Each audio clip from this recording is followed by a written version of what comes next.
Good afternoon, Mr. Principals. I'm Mr. Michael from Zim University.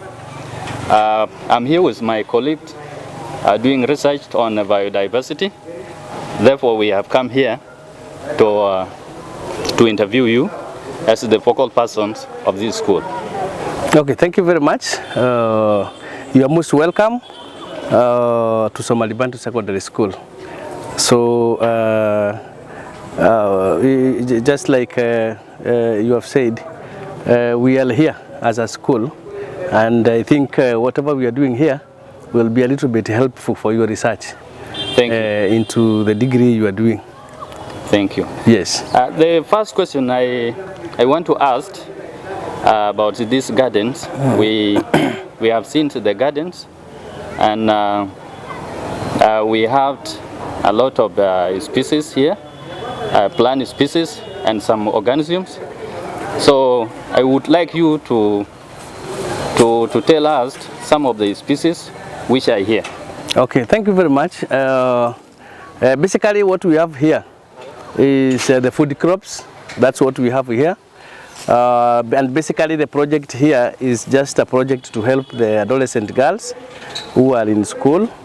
And when you look at the school compound, we have a lot of species for the plants. But specifically on this garden, we have the kales. We are planting the kales. That is for the girls to be used as food crops.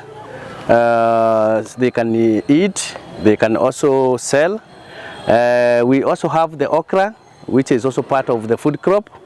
And then we also have a little bit of spinach on that side.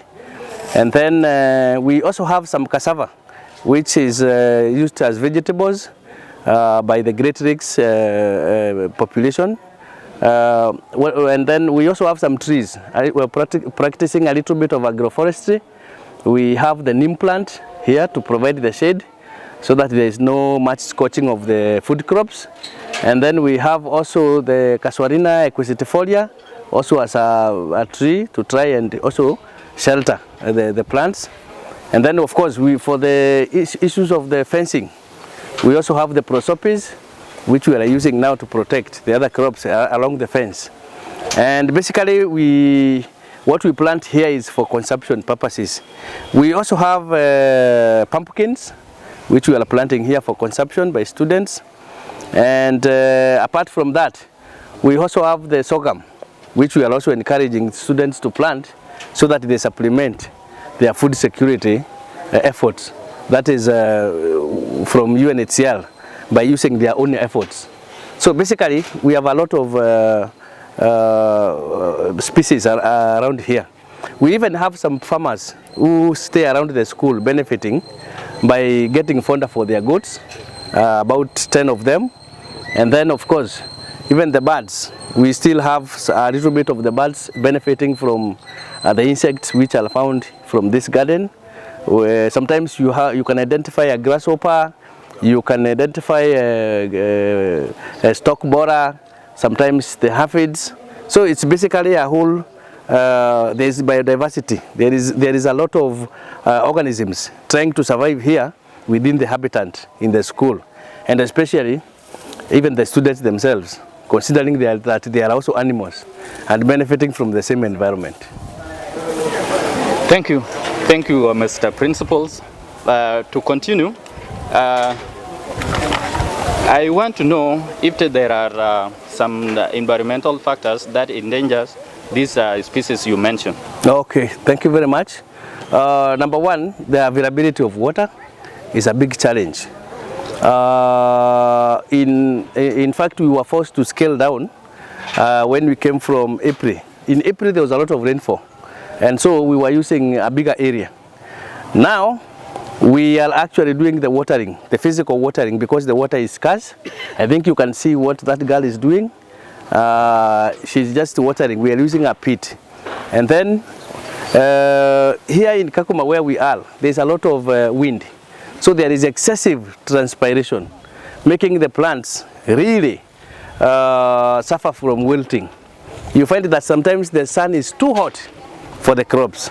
So we have to water sometimes twice to be able to, you know, to protect the crops from excessive, you know, transpiration. And then there is also competition for, you know, the land. The land is not enough, so there is a lot of competition as an environmental factor. And then, of course, even our soil does not retain too much water, so you have to keep on watering now and then. And basically, our climate, the only climatic factor that favors us is the temperature. Yeah, the growth rate for the crops is very high, and that is a positive aspect of the project, a positive aspect of the crops now we are planting here. And then, of course, we have pests around, especially when it is a warm climate. Most of them will survive here. So we have high infection of the crops, that is by pests, but we control it chemically. That is also some of the challenges we are facing. Thank you. I would like to invite one of my colleagues, and I will end there. Okay, thank you very much. Mr. Ima. Ima, you're welcome. Thank you very much. I'm Emmanuel from the university. Welcome. I'm a student. I would like to ask you this question as the long-term use of this place. Yes. Have you observed any loss of diversity? Not really. In fact, the diversity has increased actually. Because initially what was growing here was only grass. And with the introduction of the food crops, then the types of pests changed. What increased is the butterflies, but initially we had the grasshopper only, feeding on grass. But now you can find a lot of other pests around here because of the preference of the new crops which have been introduced into the gardens. So actually we have not witnessed any loss of diversity. In fact, what we have witnessed is even some birds coming in because of the water troughs. Yes. Mwalimu, thank you so much for your vibrant knowledge onto this research. Yes. But I had realized that this watering of crops, does water become sufficient for crops to grow well, or there's a scarcity of water when it comes to irrigating them, or do you use any mulching or any other biological ways in which you could conserve this water? Yeah, the water will never be enough, especially if you are living in an arid, semi-arid area like ours. So you have to conserve water. You have to be very innovative, especially when doing the gardening. So we use mulching, we collect litter and put around the crops. And then we, instead of using the sprinkler or what we call the overhead irrigation, we use the buckets. We use the watering cans to water the crops. And especially we encourage them to do in the evening so that the crops can take in water the whole night, throughout the night, so that during the day they can be able to survive without water. And of course we are using the wastewater from the school. Once the students clean their hands, the water draws itself into a trough and we fetch from that trough, and that is what we use here. Yes. Okay, thank you so much. Yes.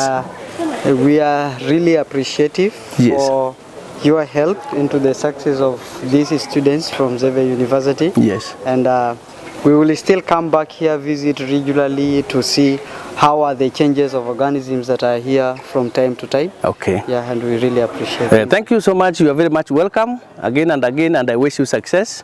Thank you. Yes. There's one more question from... yes, come, welcome. Okay. Yes.